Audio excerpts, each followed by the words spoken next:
You're listening to the Whole Church Podcast. Our efforts to educate and unite the church are made possible thanks to our sponsors on Captivate and on Patreon. You can get bonus content of our show on either of those platforms or on Apple Podcasts with a private subscription to the Amazal Ministries Podcast Network.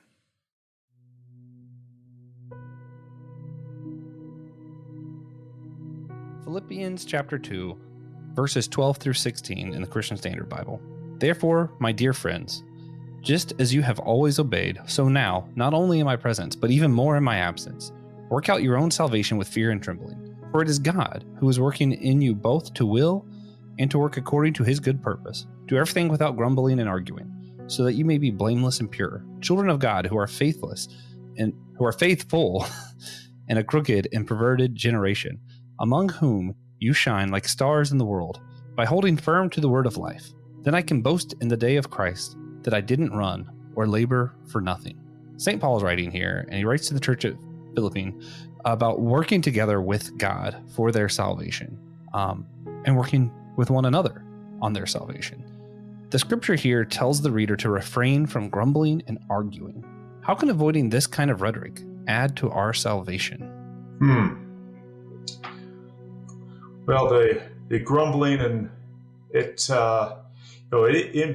impacts our relationship with each other, and our relationship with each other impacts our relationship with Christ. And I think that's what the Apostle Paul is getting at. Yeah.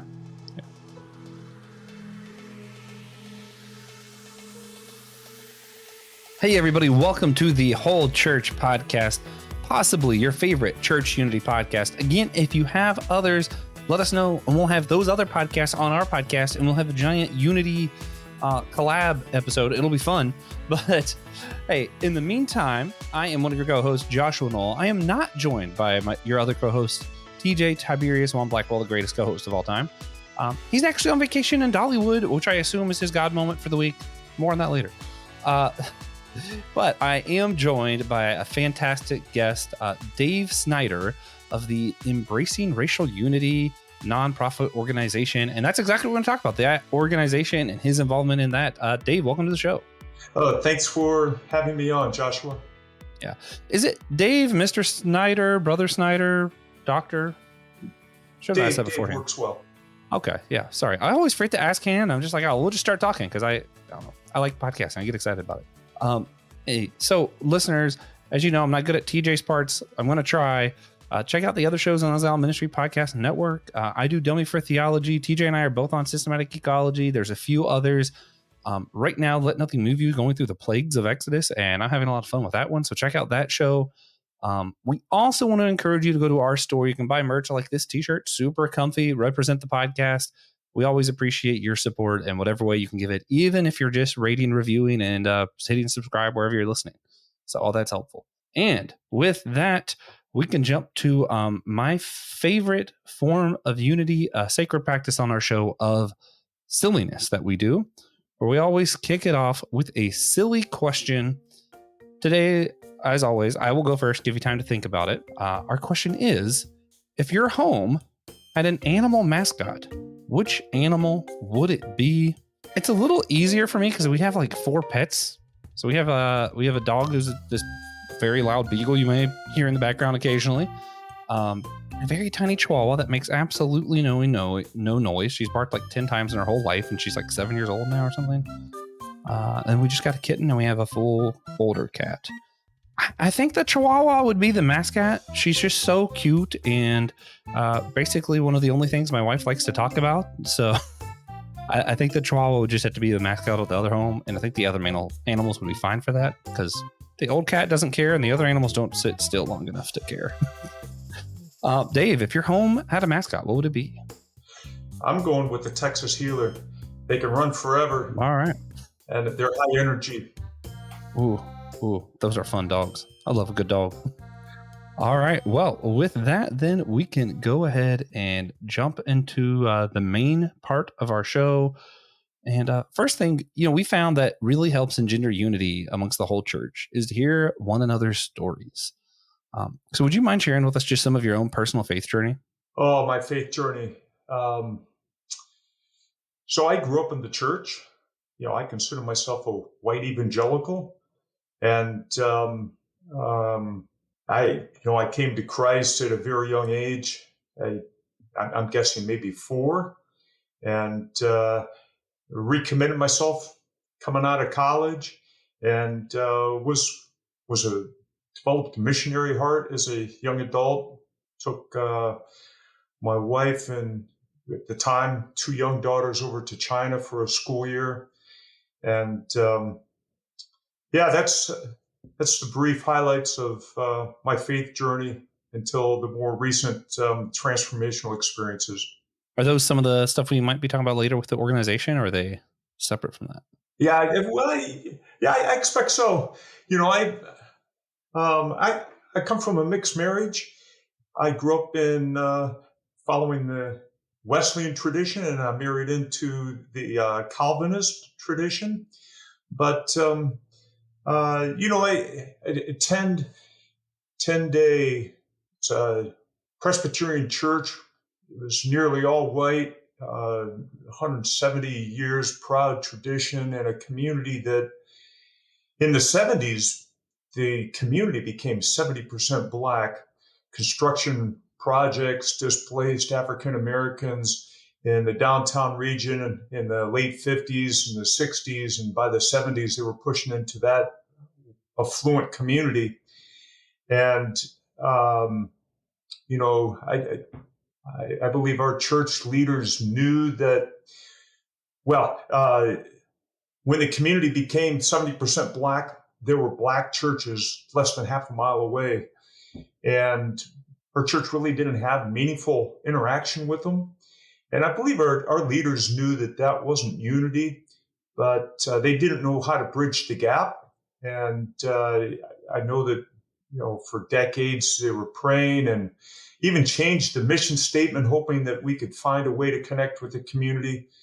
And then one day we saw God's hand at work, and things started to change. And my transformational story came after that. As the church started to change, we started realizing we didn't know what it was we were praying for. We didn't know what it would feel like when our church started to change. But I became an elder on our church board, and I was pretty bored with that, the topics they were talking about. But at the end of the first year, they said, "Who wants to go to our denomination's national gathering?" And I certainly didn't want to do that. Wasn't into church politics, but I felt that if our African American elder Helen went, that I felt God telling me that I needed to go sit next to her and see how she experienced it. And I won't go into my journey with Helen that led me up to this point, but the next month we came in and they said, "Okay, the national gathering is 3 weeks from now, and we've got our 3 delegates. Does anyone else want to go?" And Helen says, "Yes, I'll go." So I found myself buying an airplane ticket, hotel room, and I go. And we were in a new denomination.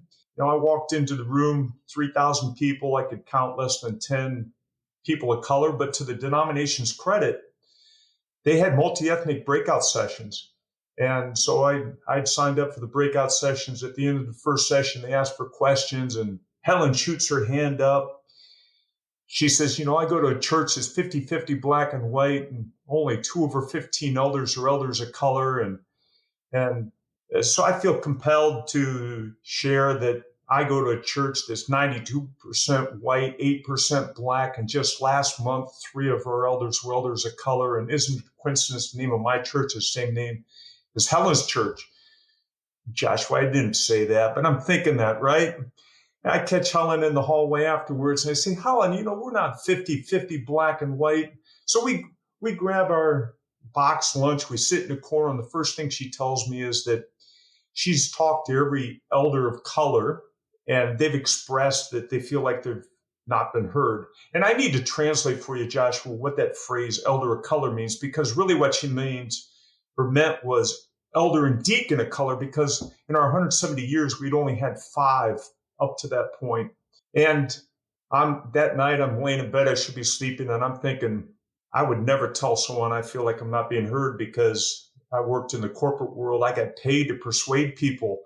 And, looking back, I realized I didn't have the empathy I needed. And 2 weeks later, we're back in Cincinnati. We're in a board meeting, and someone makes a motion to reduce the size of session from 15 to 9. And Helen sticks her hand up and says, "Hey, I got a concern about how that's going to impact representation of congregants of color." And she's told, no, that's a separate issue. And again, Helen sticks her hand up. No, we'll deal with that later. 3 times she sticks her hand up. So then I try to rephrase the question and see if I can get a conversation going. And I'm told something similar. No, it's not your turn to talk about this. We'll talk about this later. And that night, I'm laying in bed thinking, ouch, it's been decades since I felt like a woman said, "Sit down, shut up. It's not your turn to talk." Now I've got the empathy, Joshua, but I'm thinking, what do I do with this? And I do feel God calling me to start initiating conversations on race on our board meeting, because I'm not sure. I'm sure that I know we're 8% people of color, but we're enough that it touches everything. And we actually did a count later that year, and we were 23% people of color was our attendance, but I had read that our membership was 8%. But our membership was lagging our attendance. But 5 months later, another elder says, "Hey, I keep hearing this phrase, I feel like I'm not being heard, and I'm wondering if they've been heard, they just don't like the outcome of what was decided, what was voted on." And I said, "Wait a minute, if you remember, Helen said she had a concern 5 months ago, and none of us, including myself, know what that concern is, because we've not taken the time to ask her." And so then I felt compelled to act, and I invited those 5 elders and deacons of color over for lunch. That other elder and our senior pastor, and I just set out the food and said, "How are you experiencing our church?" And then didn't say a word. And for 3 hours, we listened to perceived stories of racism and how they were experiencing our church differently than we were. And all 5 of them expressed that it was hard being at our church, but they had stayed because they felt called to be there. And I thought, my white brothers and sisters would never stay because we feel called to be here. We're consumers. And when I heard their stories, each story, I thought, well, there might be another perspective on this. This might not be the way you're perceiving it. I'm not sure that this is truth with a capital T, but I realized if their perception was that different from our perception, we had something we needed to talk about. And it wasn't too long after that the senior pastor sent me an invitation to go to a facilitator training for a small group experience, a racial small group experience that was being put on by a megachurch. And so I went to the training and came back and said, "This is what we need to do." And after what they were doing at the megachurch was they would put it out, say, "Who wants to sign up?" And you would self-select in. And what we did was we said, if you're going to be a new elder or deacon, if you're a rising leader, this is expected of you. So we started putting people through the experience that wouldn't necessarily have signed up otherwise. And it made a change in our church after just putting 1/3 of our rising leaders through.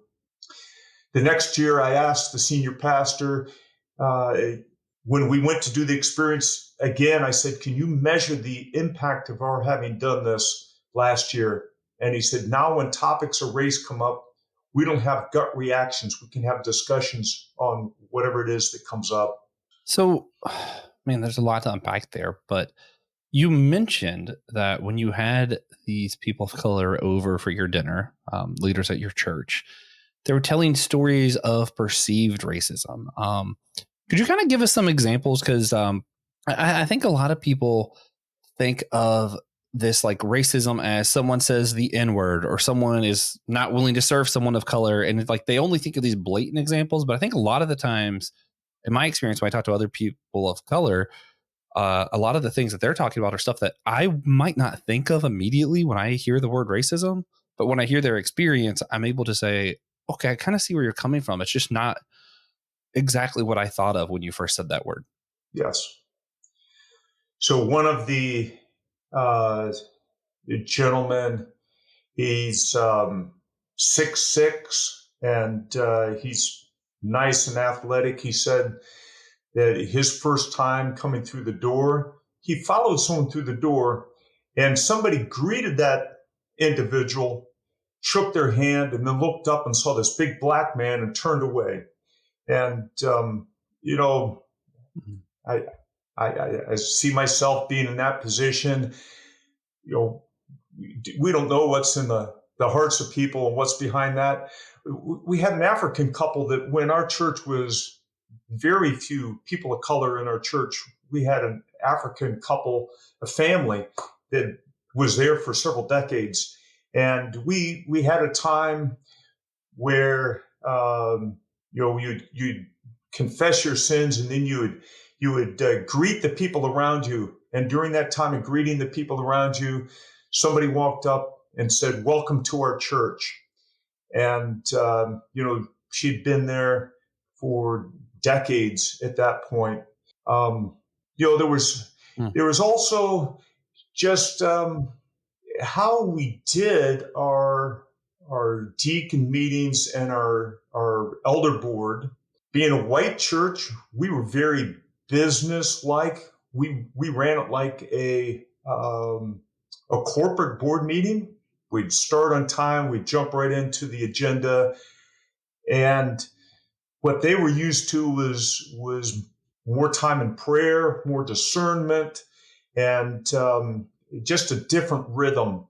And so, I've asked my brothers and sisters of color if they feel expected to assimilate, because I've read that many Black congregants attending a multi-ethnic church, they feel like they have to leave some of their Blackness at the door.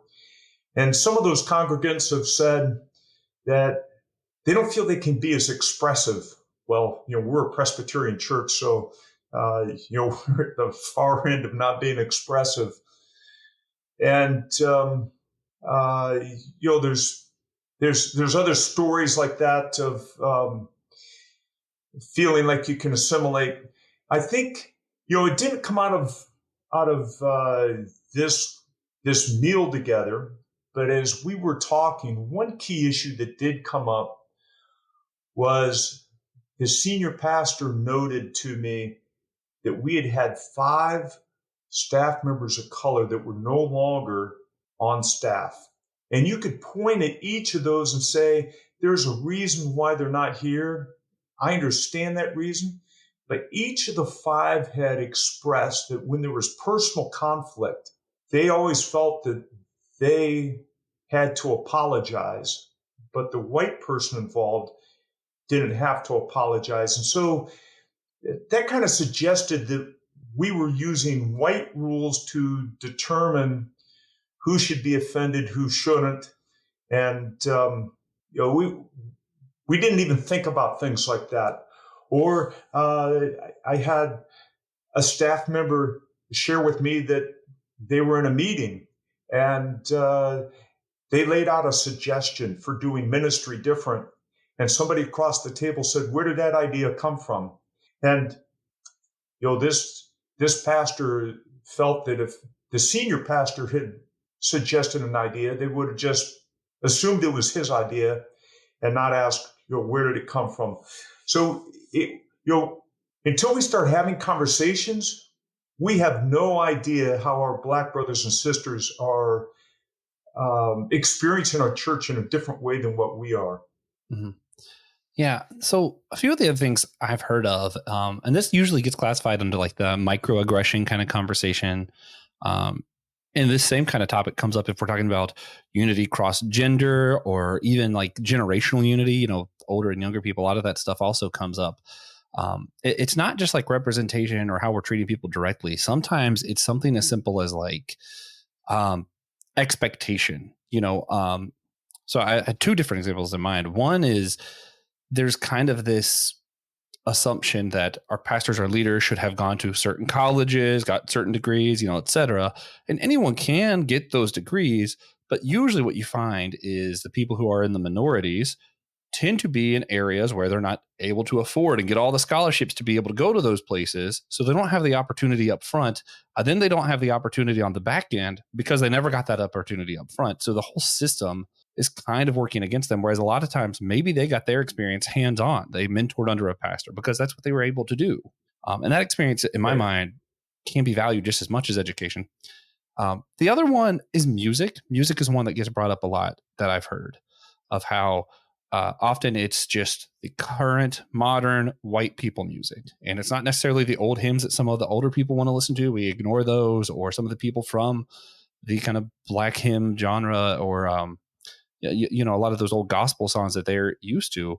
It's like we ignore those for some of the stuff that's more popular. Is that any of those kind of things ever come up in your discussions?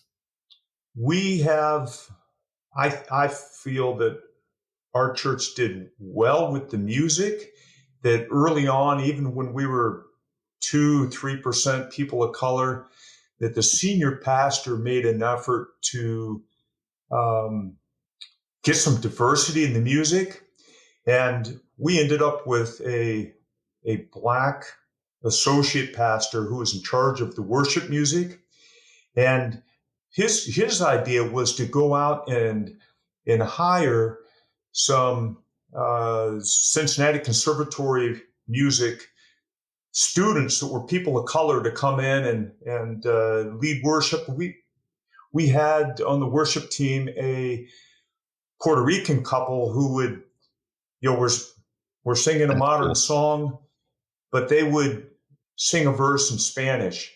And for our black brothers and sisters, just the fact that we are introducing some kind of diversity, that it's not all, the homogenous, they appreciated that. And, but that does remind me of another story that this Puerto Rican couple, we had a choir director. We have two services, the traditional and the more contemporary, and the choir director left. And so the Puerto Rican worship leader stood in as the choir director for a while, and had two young children that she would bring with her because her husband was singing in the choir. And it was just part of Puerto Rican culture. Everything you do is family oriented. You take the children with you. They're always present. And I guess there were some complaints that having this toddler walking around on the stage, it was distractive to some. And we had to stop and think about this, that, sometimes you don't realize that you've got some ethnic issues going on. And, it's cultural, and so need to stop and think about those things and work through them a little differently.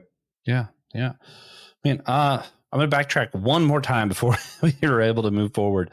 You mentioned that you came out of a mixed marriage. Were there any challenges as far as like how that went down, or challenges from like within the church or anything concerning your relationship, or is that not so much?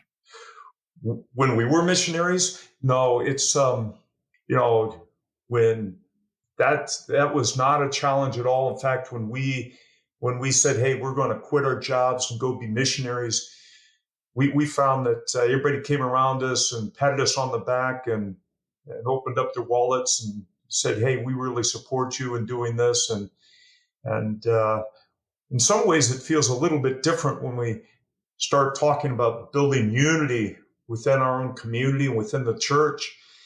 We grew up believing that the Great Commission is, that's what we're focused on. That's what we're all about. And it's easy for us to put an overemphasis on the evangelism side of the Great Commission going and evangelizing people of a different culture, and not the discipleship of us building that unity with those people, especially here at home and in one local body. And so, I found them for myself that my missionary heart, it was a natural transition for me to take the next step and say, this is part of being a missionary, us building this unity within our own body, the diversity right here coming together, crossing cultures, honoring each other's culture. All right. Yeah. Good stuff. So we mentioned a lot of the challenges and stuff already. But you do this not, from my understanding, not just with your church, but you're also part of a nonprofit called Embracing Racial Unity. So could you tell us some of the story behind the organization that you are a part of? Sure. So we were doing the small group experience, and as we were doing this, the senior pastor and a few others, they just kept sending me information. And the first time I was sent a book, and I read this book, and when I got done reading it, I bought 30 copies and I handed it to 30 leaders at church. And Joshua, I can't say for certain that anyone read any of those books, but books kept coming to me, essays kept coming to me. Someone would send me a link, and I'm trying to figure out what to do with this information. And the more I consumed, I'm left thinking, how did I not know this? How is it that somebody didn't share this with me before? And I started feeling compelled. How do I share this with others? And I realized I couldn't just give others a book, because who's going to read it? But I would say if I could take this book and condense it into just 1 2-minute essay, maybe I can share that with 20 people, and maybe out of 20 people, 7 of them will read the 2-minute essay.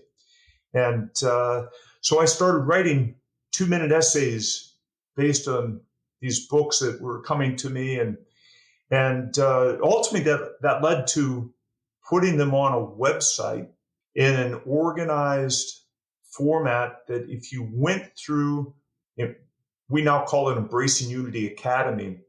If you go through it in sequence, like reading a book, it takes you on a journey of racial discovery. Yeah, interesting. All right, cool stuff. So as you've done this, and we mentioned a lot of the challenges that come up with racial unity already, but could you share with us maybe a success story or a story of like someone who's come across the website and found encouragement or has been able to, I don't know, I feel like unity isn't really something you achieve, but is able to kind of make some steps in the right direction based on what you've been doing? Well, I started saving a Word document of all those type stories of every time someone would say, hey, thanks for sharing this. This is something that I'd never heard before, something that I just didn't realize. And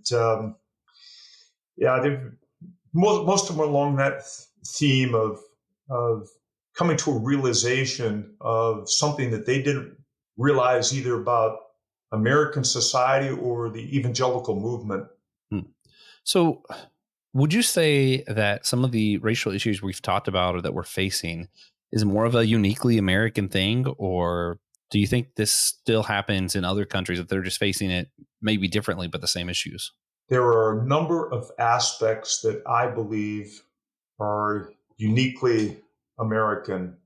And,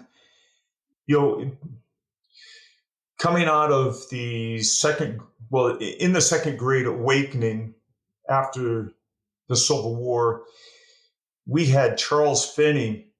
His preaching led us to believe that conversions were the key thing.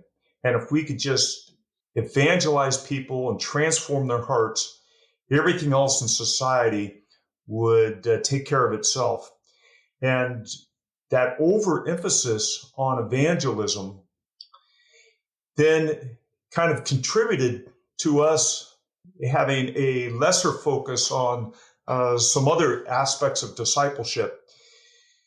Then in the 70s, evangelicalism, we put what we did was we nurtured whiteness to grow the movement. We took the homogeneous unit principle of having churches that are targeting just one ethnic group to grow the movement. And in the process, we sacralized not being race conscious. So today, what the effect is when topics of race come up, we feel uncomfortable, not just because we've been enculturated as Americans, but as evangelicals, there's this extra layer that we have sacralized not discussing race, not even seeing that our Black brothers and sisters experience life differently. So it makes it hard for us to even enter into those conversations. Is there anything we can do about that? I mean, is it just like, hey, this is going to be difficult and awkward and that's it? Or like, is there something we could do that maybe could help change that culture here around the discussion? Well, we need to start having discussions. I think a first step, now this isn't the solution, but a first step is what I see in the parable of the Good Samaritan.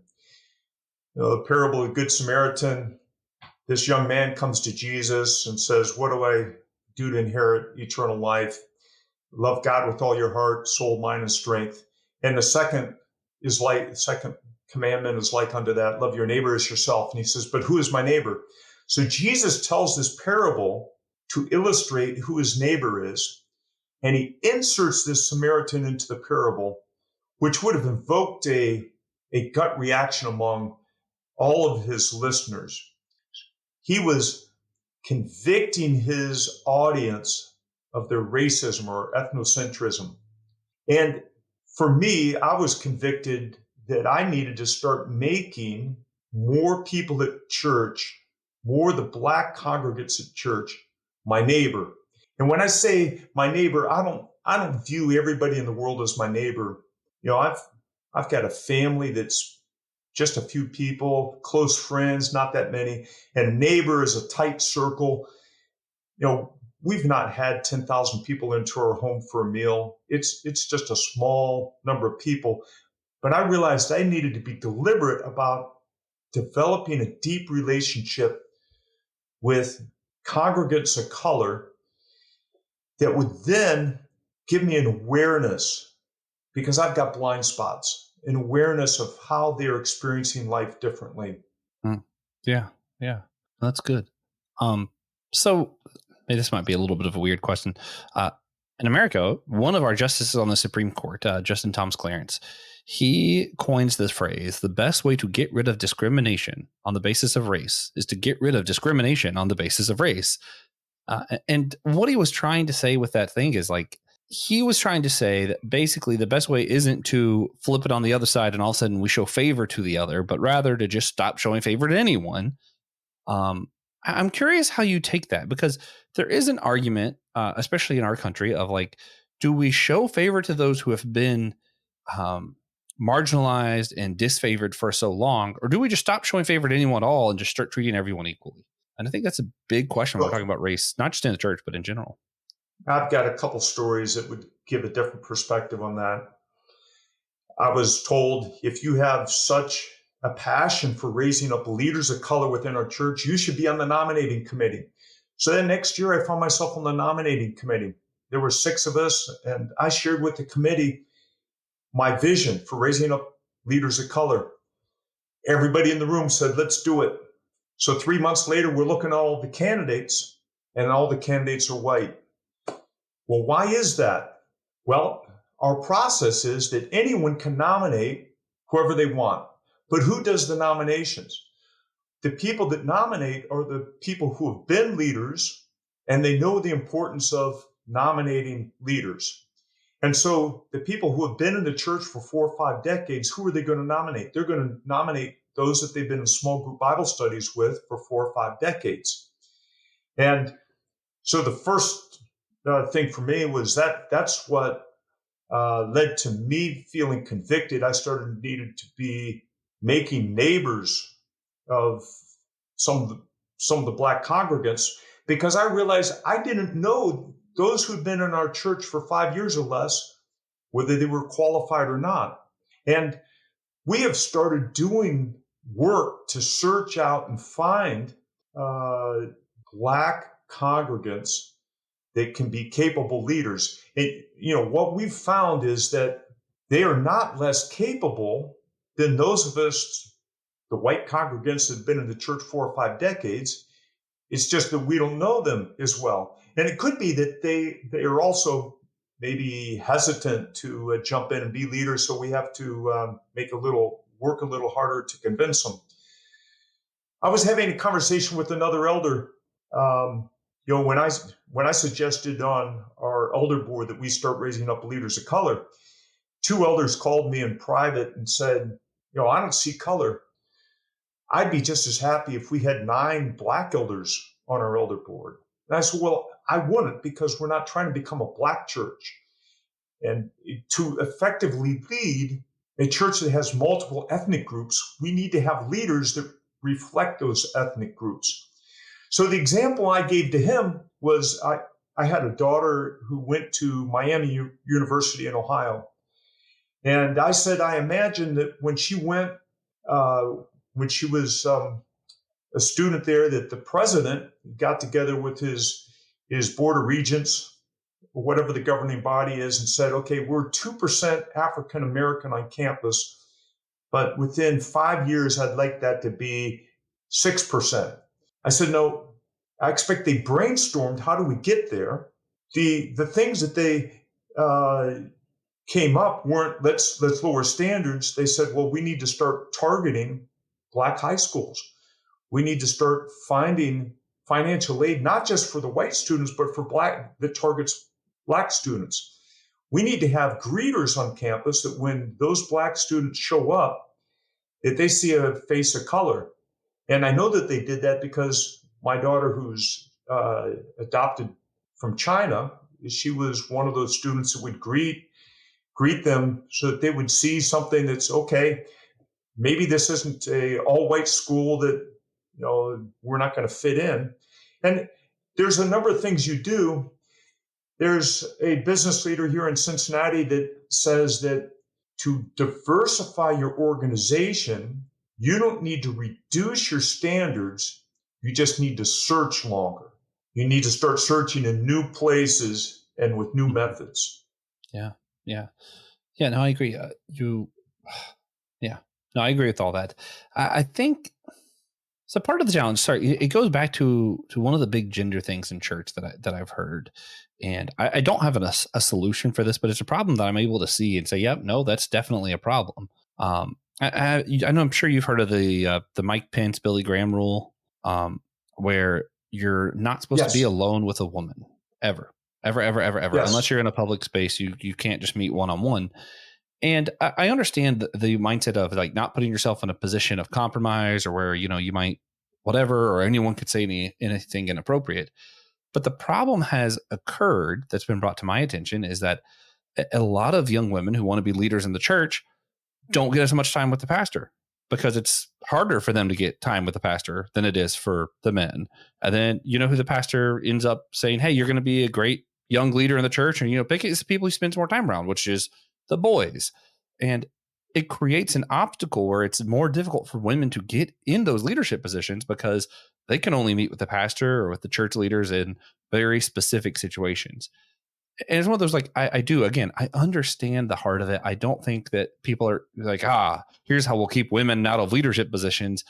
But I do think there's some unintentional consequences that is having that effect.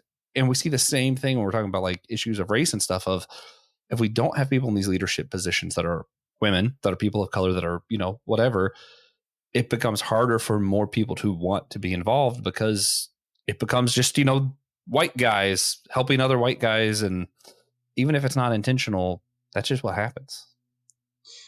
Joshua, one of the things that we encountered was that we found that it doesn't work so well if you have just one staff member of color, because they feel all alone, they feel isolated, they feel like the only one that looks like them in the room. But when you have two of them, then it feels a little more comfortable for them. They feel like they fit in a little bit better, and they're going to share their ideas more. Yeah, and I mean, it makes perfect sense. It's I'm a big nerd. I'm part of the other show, the part of our network, Systematic Geekology, and we talk like Star Wars and all that kind of stuff. But like, if I'm in a group with older people, unless someone else is wearing a Star Wars shirt or I know they're a nerd, I'm not going to bring up that stuff, even though for me, that's like a huge part of who I am. And I know that's like a much lighter tone, but it's one of those where I'm able to see, I'm like, yeah, of course, you're not going to bring up your points or stuff that you think makes sense if you think you're all alone. Like, that's just scary. Like, it's intimidating. So, no, I get that. Now, some people are probably gonna watch this, or maybe even in the comment section say something about like, why are there just two white guys talking about racial issues? Do you ever get that? Like, I feel like it's a little bit of a weird question too, but a lot of times it's almost like we're put in a position of this conversation is only for people of color to have about other people of color. As a white male, do you ever get put in positions where people are like, oh, why are you talking about this? Well, I've got people to push back on me for talking about race for a whole list of reasons. But the black elder that I mentioned before, Helen, is she's constantly telling me, you need to use your voice because you can connect with the white audience in ways that we cannot. And I've been invited into some black spaces to speak to black pastors, and I don't feel as comfortable talking to black pastors. I'm looking, hey, can someone else partner with me to that's a black pastor to talk to black pastors? But I think my hope is that I can start creating conversations with my white brothers and sisters who aren't as comfortable in having these conversations, and help them become more comfortable in engaging. Yeah. I mean, that makes perfect sense to me. I work a lot in food and in retail, and I've had several instances where either a girl who's an employee or a person of color will ask me to come with them to talk to a manager or a supervisor about something, because even when I wasn't a supervisor, I think there's just this idea that, as a cisgender white male in America, it's like, it's almost that everybody expects me to know what's going on. So they're like, if you're there, it feels safer because that's what supervisors, that's what people are used to. And it's almost like this level of comfort for them if I'm present, even if I'm not really saying anything. And I imagine that does translate when we're having these bigger discussions of, politics or the church or anything like that, of like big representation questions, that sometimes it's easier if white people are telling other white people they need to chill on the subject, or, embrace racial unity, as it may be. I think sometimes hearing it from somebody that's got the same background as you, the same political beliefs that you do, you hear it differently than somebody that you would put outside your group. Yeah, for sure.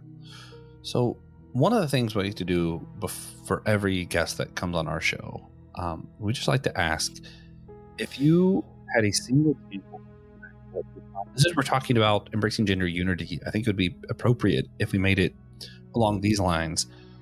What's a practical action that our listeners could go do right now that would help better engender this kind of unity you're talking about, across racial barriers? So you're asking, what could they do to take a first step? And we've got Embracing Racial Unity Academy. And I would suggest going through the modules. The first module is all about the theological basis. The second module talks about the importance of empathy. And until I got involved with discussions on race, I didn't realize the importance of empathy, and especially when crossing racial boundaries, how important that is. The third module is the biblical response. And you may be surprised what the biblical response is. And then biblical repair. And it's just a first step, but we need to be comfortable with having these discussions, and it's a lifetime journey. I've not arrived myself. I've started surrounding myself with Black brothers and sisters that can help me along this journey, make further progress. We need to start caring enough that we make it a priority in our lives. And as people begin to do that, where they're making it a priority and they're taking these steps, what changes do you think we'd see in the church and in the world around us? Well, I think that we would start seeing more and more churches start reflecting their communities, because the Christians in those communities wouldn't see a need to have segregated worship. And then in the community would be so amazed by what they saw going on at church that they would point at it and say, wow, that must be Jesus at work. And they'd be attracted to it. That would be them seeing the gospel not by what we preach, but by how we live our lives.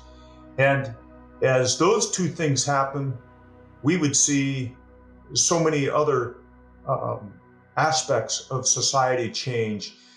I think we would ultimately see racial disparities start disappearing. We would see our personal biases transformed. We would see our theology would start conforming more to what historical theology was. Yeah. Our understanding of God would become richer, because we would there's things that, as I worship with my Black brothers and sisters and study the Bible with them, because of their experiences, they see things in the Word that I just don't see. I gravitate to the triumphalism, the praise. They connect with the lament that maybe I've just not experienced my entire life. And we need that. We need to be more complete. Yeah, that's a good word. Yeah. So with that, the last thing we do before we wrap up, we like to share a moment where we've seen God recently in our own lives, be a challenge, a blessing, whatever, doesn't particularly matter. This is a little bit of a weird one, but I am currently at a point where my wife has been able to go on a really cool trip because her friend was, able to take her along with her. My best friend, TJ, our co-host, he's out on a trip. He's doing something, and just a lot of my friends are out doing trips. And I know that usually in times past, I'd feel a little jealous, a little left out, a little kind of like, oh, I wish I could do some stuff instead of working all the time.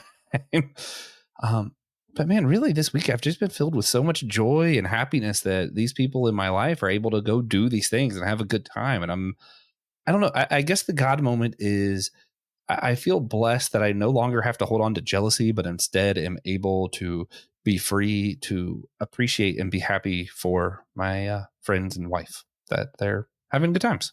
So yeah, that'll be mine. Dave, where have you seen God recently in your life?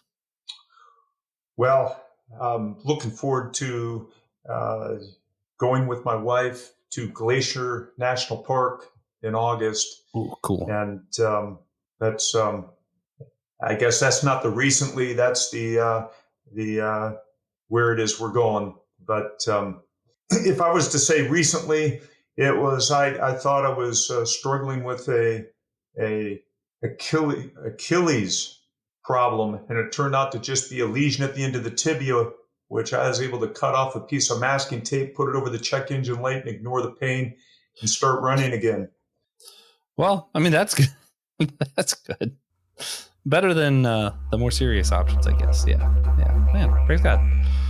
So with that, guys, we will go ahead and be jumping into our wrap up. And we hope that if you enjoyed this episode, that you'd share it with a friend, cousin, or an enemy, as TJ likes to say. For some reason, I'm still not sure why you guys have enemies, but just share it with whoever. We really, we don't really have a preference. If you just type in a random phone number in your phone and just send it to them, that's fine. Doesn't bug us any. Also, we would like it if you could go over to our Captivate Apple Podcast or Patreon, where you can subscribe. You can send a little money our way to help us keep the show on, and you'll get some extra content over there for that, and we would really appreciate it. Of course, again, check out the other shows in the Anazal Podcast, Anazal Ministries Podcast Network. Systematic Geekology. Christian, TJ, and I are both on. Why I Don't Like is a new show that Christian started, and coming up soon, Brandon Knight's starting a Kung Fu Pizza show where he's going to be talking about some Kung Fu movies that he appreciates. So yeah, just check out the whole network and have fun with us. Not all shows are as serious as this one happens to be a lot of the time, but they're all good Christian content that I think is worth checking out. And we hope you enjoyed the show. Next week, we will be having a round table discussion.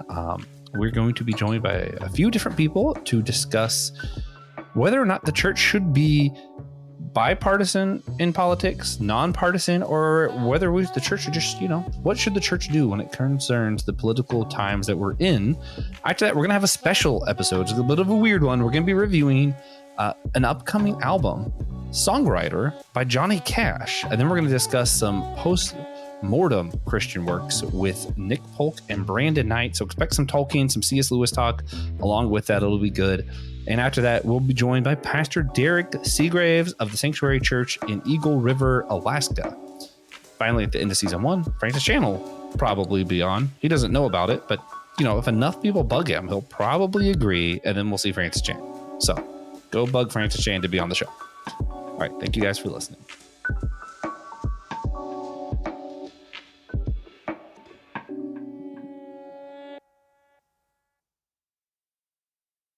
Thank you for listening to the Whole Church Podcast.